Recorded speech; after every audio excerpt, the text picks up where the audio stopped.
പത്തനംതിട്ടയിലെ പുല്ലാട് ഗ്രാമത്തിലെ പോസ്റ്റ്മാൻ. ആ പോസ്റ്റ്മാനാണ് ആ നാട്ടിൽ സ്ഥിരമായി ലെറ്ററൊക്കെ കൊണ്ടു കൊടുക്കുന്നത്. എല്ലാവർക്കും നല്ല അടുപ്പമുള്ള ആളാണ് അയാൾ. ഒരു ഉച്ചയോടെ ഒരു പൊതി കൊണ്ട് വീട്ടുകാരറിയാതെ ഒരു വീടിൻ്റെ പിന്നിലുള്ള കിണറ്റിൽ കൊണ്ടിടുകയാണ്. ആരും അറിഞ്ഞില്ല ഇങ്ങനെ അയാൾ ഈ കിണറ്റിൻ്റെ അടുത്ത് വന്നതും പോയതും ഒന്നും. എന്നാൽ പിന്നീട് ആ കിണറ്റിലിട്ട പൊതി ഒരു ഘട്ടത്തിൽ വീട്ടുകാർ കണ്ടെത്തുകയാണ്. അത് പുറത്തെടുത്ത് നോക്കിയപ്പോൾ അതിലുണ്ടായിരുന്നത് കണ്ട് നിലവിളിച്ച് വീട്ടുകാർ ആൾക്കാരെയൊക്കെ കൂട്ടി. എന്തായിരിക്കും ആ പോസ്റ്റ്മാൻ അവിടെ കൊണ്ടിട്ടത്? എന്തിനാണ് അയാൾ ആ വീട് തന്നെ തിരഞ്ഞെടുത്തത്? നമുക്ക് ആ ട്വിസ്റ്റുകൾ നിറഞ്ഞ സംഭവത്തിലേക്ക് പോകാം. എൻ്റെ പേര് ഷീജ. ക്രൈം ത്രില്ലർ സ്റ്റോറീസ് കേൾക്കാൻ താല്പര്യമുള്ളവരാണ് നിങ്ങളെങ്കിൽ എൻ്റെ ഈ ചാനൽ ഒന്ന് സബ്സ്ക്രൈബ് ചെയ്യണേ. ഈ വീഡിയോയ്ക്ക് ഒരു ലൈക്കും തരൂ. Welcome back to Sheeja's creation. Kerala police ചുടലമുത്തുവിനെയും ഭാര്യയും തപ്പി നെട്ടോട്ടം ഓടുകയാണ്. ഇവിടെ കെട്ടിടപ്പണിക്ക് വന്നതാണ് ഭാര്യയും ഭർത്താവും. ഒരുവിധപ്പെട്ടവർക്കൊക്കെ ഇവരെ നല്ല പരിചയമാണ്, നല്ല പെരുമാറ്റമാണ് എല്ലാവരോടും. ആ ചുടലമുത്തുവിനെയും ഭാര്യയുമാണ് നേരം വെളുത്തതും കാണാതായിരിക്കുന്നത്. ഇവരെ പോലീസ് അന്വേഷിക്കുന്നതിന് വ്യക്തമായ കാരണമുണ്ട്. അത് വഴിയെ പറയാം. എന്തായാലും ഇവരെ തപ്പി ഇറങ്ങിയ പോലീസിന് അറിയാൻ കഴിഞ്ഞത് ഇവർ രാജസ്ഥാനിലേക്ക് കടന്നു കളഞ്ഞുവെന്നാണ്. പോലീസ് സംഘം രാജസ്ഥാനിലേക്ക് പുറപ്പെട്ടു. അവിടെ ചെന്ന പോലീസിന് വെറും കൈയോടെ മടങ്ങേണ്ടി വന്നു. ഓരോ സ്ഥലത്തും ഇവരെ അന്വേഷിച്ച് നെട്ടോട്ടം ഓടിയെങ്കിലും ഇവരുടെ ഒരു വിവരവും പോലീസിന് കിട്ടിയില്ല. ഒടുവിൽ പോലീസ് ഓട്ടോ ഒക്കെ നിർത്തി തളർന്ന് പിൻവാങ്ങുകയാണ് ചെയ്തത്. ഇവർ ചെയ്ത കുറ്റം അങ്ങനത്തെയുമാണ്. വലിയൊരു ക്രൈം കേരളത്തിൽ ചെയ്തിട്ടാണ് ഭാര്യയും ഭർത്താവും മുങ്ങിയിരിക്കുന്നത്. അത് പറയണമെങ്കിൽ മറ്റു ചിലത് പറയേണ്ടി വരും. പത്തനംതിട്ടയിലെ പുല്ലാട് എന്ന ഗ്രാമം ജനാർദ്ദനൻ്റെയും രമാദേവിയുടെയും മനോഹരമായ കൊച്ചു ഗ്രാമം. മക്കളെയൊക്കെ കല്യാണം കഴിപ്പിച്ചയച്ച് അവരൊക്കെ ഓരോ നാട്ടിൽ സെറ്റിൽഡാണ്. വേറെ പ്രാരാബ്ദങ്ങളൊന്നുമില്ല. ജനാർദ്ദനൻ ആ ഗ്രാമത്തിലെ പോസ്റ്റ് മാസ്റ്ററാണ്. രമാദേവിയാണെങ്കിൽ വീട്ടുകാര്യങ്ങളൊക്കെ നോക്കി വീട്ടിൽ തന്നെ. സാമ്പത്തികമായിട്ടും തരക്കേടില്ലാത്ത കുടുംബം. ആ വീട്ടിൽ ഈ ഭാര്യയും ഭർത്താവും മാത്രമേ ഇപ്പോൾ ഉള്ളൂ. അവരങ്ങനെ അവരുടെ ലോകത്ത് സന്തോഷമായിട്ട് ജീവിക്കുകയാണ്. ഈ രമാദേവിയുടെ ബന്ധുക്കളും ജനാർദ്ദനൻ്റെ ബന്ധുക്കളുമൊക്കെ ചുറ്റുപാടും താമസവും ഉണ്ട്. അങ്ങനെ ഒരു ദിവസം വൈകുന്നേരം ജോലി കഴിഞ്ഞ് ജനാർദ്ദനൻ വീട്ടിലേക്ക് വരികയാണ്. ഈ സമയത്തൊക്കെ സാധാരണ രമാദേവിയുടെ എന്തെങ്കിലുമൊക്കെ അനക്കം കേൾക്കാം മുറ്റത്തെത്തുമ്പോഴേ. എന്തെങ്കിലും ജോലിയൊക്കെ ചെയ്തുകൊണ്ട് അവരിങ്ങനെ നടക്കും. പക്ഷെ അന്ന് അവർ പുറത്തെങ്ങും കാണാനില്ല. ഒരനക്കവും ഇല്ല വീട്ടിൽ. വരാന്തയിലെ ഗ്രില്ലാണെങ്കിൽ അകത്തു നിന്നും കുറ്റിയിട്ടിരിക്കുകയാണ്. വിളിച്ചിട്ടൊന്നും വിളി കേൾക്കാത്തതിനാൽ ഗ്രില്ലിനകത്തുകൂടി വളരെ കഷ്ടപ്പെട്ട് കൈയിട്ട് ജനാർദ്ദനൻ കുറ്റിയെടുത്തു. അകത്ത് ഊണുമുറിയിൽ ചെന്ന് നോക്കിയപ്പോൾ അയാൾ കാണുന്നത് തൻ്റെ ഭാര്യ തറയിൽ കഴുത്തിൽ മുറിവേറ്റ് ചോരയെ കുളിച്ച് കിടക്കുന്നതാണ്. അയാൾ ആകെ തകർന്ന് അവിടെ തന്നെ ഇരുന്നു പോയി. നാട്ടുകാരും ബന്ധുക്കളുമൊക്കെ വിവരമറിഞ്ഞെത്തി. ആൾക്കാരൊക്കെ മുറ്റത്ത് തടിച്ചുകൂടി. പോലീസിന് ഒറ്റ നോട്ടത്തിൽ തന്നെ ഒരു കാര്യം മനസ്സിലായി. ഒരു ക്രൂര കൊലപാതകമാണ് ഇവിടെ നടന്നിരിക്കുന്നതെന്ന്. കാരണം ആ സ്ത്രീയുടെ ശരീരം ആസകലം മുറിവേറ്റ പാടുകളുണ്ടായിരുന്നു. മാത്രവുമല്ല അവരുടെ ശരീരം പരിശോധിച്ചപ്പോൾ ആ സ്ത്രീയുടെ 2 കൈക്കകത്തു നിന്നും 40ഓളം മുടിയിഴകളാണ് പോലീസിന് കിട്ടിയത്. ശരീരത്തിലെ സ്വർണ്ണാഭരണങ്ങളും നഷ്ടപ്പെട്ടിട്ടുണ്ട്. ജനാർദ്ദനനോട് ഒരു കാര്യവും ചോദിക്കാൻ പറ്റാത്ത അവസ്ഥയിലായിരുന്നു. പക്ഷെ കാര്യങ്ങൾ ചോദിക്കാതിരിക്കാനും പറ്റില്ല. അയാളുടെ മാനസിക നില ഒന്ന് ശാന്തമായ ശേഷം പോലീസ് കാര്യങ്ങളൊക്കെ ചോദിച്ചറിഞ്ഞു. അപ്പോഴാണ് ജനാർദ്ദനൻ ഒരു സംശയം പോലീസിനോട് പറയുന്നത്. അതായത് ഈ ജനാർദ്ദനൻ്റെ ഒരു സഹോദരൻ കൊലക്കേസിലൊക്കെ പ്രതിയായിരുന്നു. ഇപ്പോൾ അയാൾ ജയിൽ മോചിതനായി നാട്ടിലുണ്ട്. കുടുംബക്കാരുമായിട്ടൊന്നും സഹകരണമില്ലാതെയാണ് അയാൾ കഴിയുന്നത്. ഇനി അവനെങ്ങാനുമാണോ ഇത് ചെയ്തത് എന്ന സംശയമാണ് ജനാർദ്ദനൻ മുന്നിലോട്ട് വയ്ക്കുന്നത്. ആ സഹോദരനെ തപ്പി പോലീസ് പോകുന്നതിനിടയിലാണ് അവിടെ മറ്റൊരു ട്വിസ്റ്റ് നടക്കുന്നത്. ജനാർദ്ദനൻ്റെ വീടിനടുത്ത് കെട്ടിടപ്പണിക്ക് വന്ന് താമസിച്ചിരുന്ന ഒരു തമിഴ്നാട്ടുകാരൻ ചുടലമുത്തുവിനെയും അയാളുടെ ഭാര്യയും കാണാനില്ല. ഈ രമാദേവി മരിച്ച അന്ന് രാഖി രാമായണമാണ് ഈ തമിഴനും ഭാര്യയും മുങ്ങിയിരിക്കുന്നത്.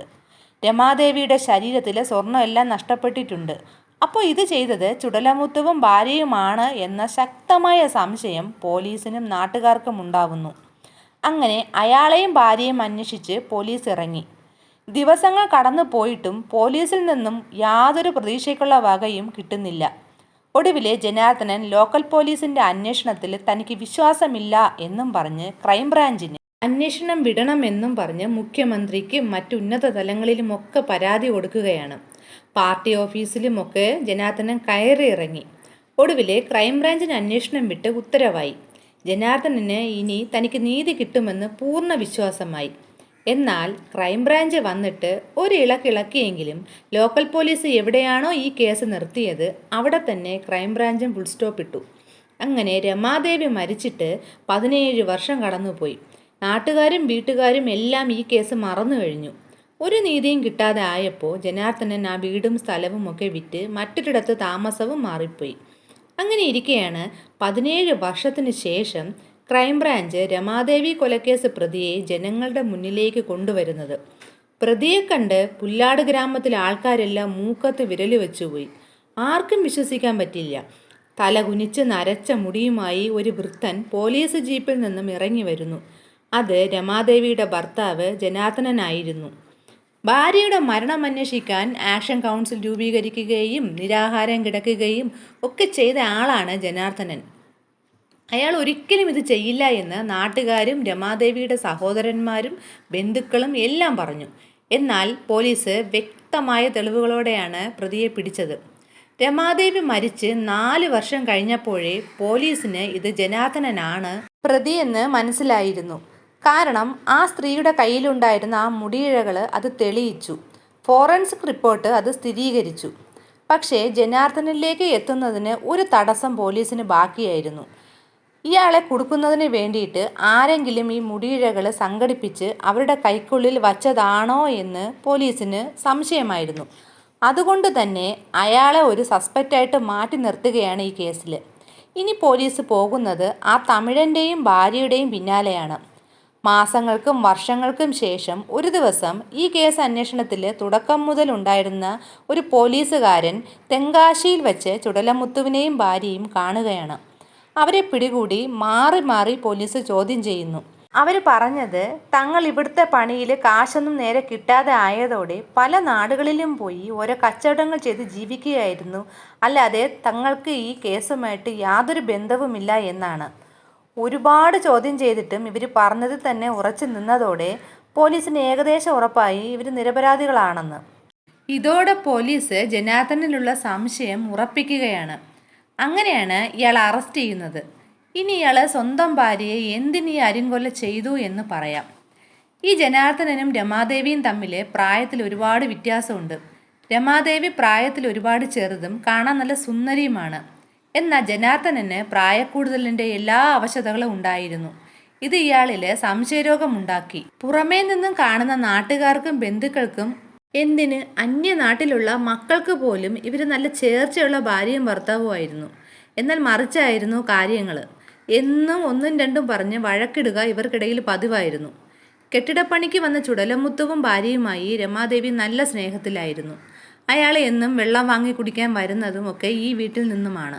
രമാദേവി മൊന്തയിൽ വെള്ളം കൊടുത്തുവിടും. തിരിച്ച് വൈകുന്നേരം ഈ മൊന്തയും കൊണ്ട് ചുടലമുത്ത് മുറ്റത്ത് വന്ന് അവരെ വിളിച്ച് ഇതങ്ങ് ഏൽപ്പിച്ചിട്ട് പോകും. ഇതൊക്കെ ജനാർദ്ദനന് സംശയമായിരുന്നു.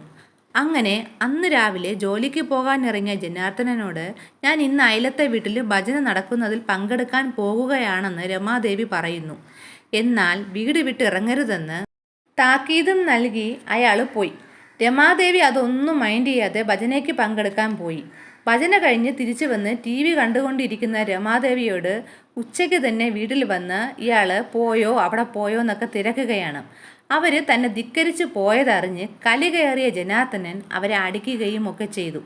എന്നാൽ രമാദേവി ഒട്ടും വിട്ടുകൊടുത്തില്ല. അയാൾക്ക് തക്ക മറുപടിയും കൊടുത്ത് ഊണുമുറിയിലേക്ക് നടന്നുപോയ ആ സ്ത്രീയുടെ പിന്നാലെ പോയി മേശപ്പുറത്തിരുന്ന കറുക്കത്തി കൊണ്ട് കഴുത്തിലൊരൊറ്റ വെട്ടായിരുന്നു. ആ മരണവെപ്രാളത്തിൽ അവർ ജനാർദ്ദനൻ്റെ തലയുടെ സൈഡിൽ ശക്തമായി പിടിച്ചു. ആ പിടിയിലാണ് അവരുടെ കൈക്കുള്ളിൽ അയാളുടെ മുടിയിഴകൾ കുടുങ്ങിയത്. എന്നാൽ ഈ മുടി മാത്രം അയാൾ ശ്രദ്ധിച്ചില്ല. തന്നിലേക്ക് വരാൻ സാധ്യതയുള്ള എല്ലാ തെളിവുകളും അയാൾ നശിപ്പിച്ചു. ഇതൊരു മോഷണ ശ്രമത്തിനിടയിലുള്ള കൊലപാതകമാണെന്ന് കാണിക്കുന്നതിനാണ് അയാൾ അവരുടെ ശരീരത്തിലെ ആഭരണങ്ങളൊക്കെ അഴിച്ചു മാറ്റിയത്. 6-7 പവൻ്റെ സ്വർണം രമാദേവി ധരിച്ചിരുന്നു. ആ സ്വർണ്ണാഭരണങ്ങളും വെട്ടാൻ ഉപയോഗിച്ച കറുക്കത്തിയും രക്തം തുടച്ച തുണിയും അവരുടെ ആഭരണങ്ങളും എല്ലാം കൂടി ഒരു പൊതിയിലാക്കി വീടിന് പിന്നിലെ കിണറ്റിൽ കൊണ്ടിടുകയാണ്. അതിനുശേഷം കുളിച്ച് വൃത്തിയായിട്ട് വീടിന് മുൻവശത്തു കൂടെ തന്നെ ഇറങ്ങി ഗ്രില്ലിൻ്റെ മേളിൽ കൂടി കൈയിട്ട് കുറ്റിയും ഇട്ടിട്ട് ഇയാൾ തിരിച്ച് ജോലിക്ക് പോവുകയും ചെയ്തു. തിരിച്ച് വൈകുന്നേരം ജോലിയും കഴിഞ്ഞ് വന്ന ജനാർദ്ദനൻ അപ്പോൾ തൻ്റെ ഭാര്യയെ ആരോ കൊന്നിട്ടിരിക്കുന്നു എന്ന രീതിയിൽ ബഹളം വച്ച് നാട്ടുകാരെയൊക്കെ കൂട്ടുകയാണ് ചെയ്തത്. ഇതാണ് ശരിക്കും അവിടെ നടന്നത്. ആ സമയത്താണ് ഈ ചുടലമുത്തുവിൻ്റെയും ഭാര്യയുടെയും തിരോധാനം അറിയുന്നത്. അങ്ങനെ ആ തമിഴ്നാട് സ്വദേശികളെയും കൂടെ സംശയത്തിൻ്റെ പേരിൽ പോലീസിനും നാട്ടുകാർക്കും ഇട്ടുകൊടുക്കുകയാണ്. കിണറ്റിൽ നിന്നും ഈ പ്ലാസ്റ്റിക് കവറിൽ പൊതിഞ്ഞിട്ട പൊതി പോലീസ് പിന്നീട് കണ്ടെടുത്തു. അത് കണ്ട് എല്ലാവരും ഞെട്ടിപ്പോയി. ശരിക്കും പറഞ്ഞാൽ ഈ തമിഴൻ്റെ പിന്നാലെ പോലീസിനെ ഓട്ടിച്ച് എല്ലാവരുടെയും കണ്ണിൽ പൊടിയുമിട്ട് അയാൾ 17 വർഷം സമാധാനമായി ജീവിച്ചു. പോലീസും അയാൾ സമാധാനത്തോടെ തൽക്കാലം ജീവിക്കട്ടെ എന്ന രീതിയിൽ കാര്യങ്ങൾ കൊണ്ടുപോയി. എല്ലാ സാഹചര്യ തെളിവുകളും ജനാർദ്ദനന് എതിരായി. ഇവിടെ താൻ ഒരിക്കലും പിടിക്കപ്പെടില്ല എന്ന അമിതമായ ആത്മവിശ്വാസമാണ് ഈ പ്രതിയെ കുടുക്കിയത്. ഈ സംഭവത്തിനെ പറ്റിയുള്ള നിങ്ങളുടെ അഭിപ്രായം എന്തെന്ന് കമൻറ്റ് ചെയ്യൂ. പുതിയൊരു ക്രൈം ത്രില്ലർ സ്റ്റോറിയുമായി വീണ്ടും വരാം. Thanks for watching.